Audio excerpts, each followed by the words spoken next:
प्रभु से पंचानन अवसे त्रिलोचन त्रिशाखा बेल पत्र त्रिशूल तीनि मुन शिव त्रिपुरवासी शिरे शोभा शशि नीति करती ध्यान बाघ चालरे बसी आमको साइड दियो रे आमे तक वाला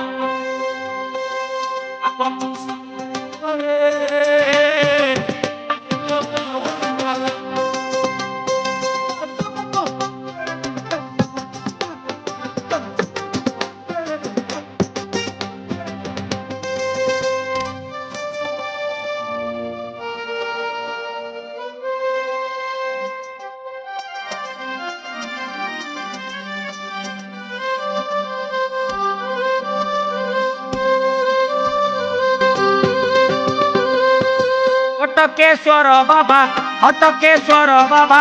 चल रे चल चल देखा जीवा कटक ठारू अति सबुठी सीए विजे भक्तर मन जानी कर दिहंती निजे आमको साइड दियो रे आमे तो वाला।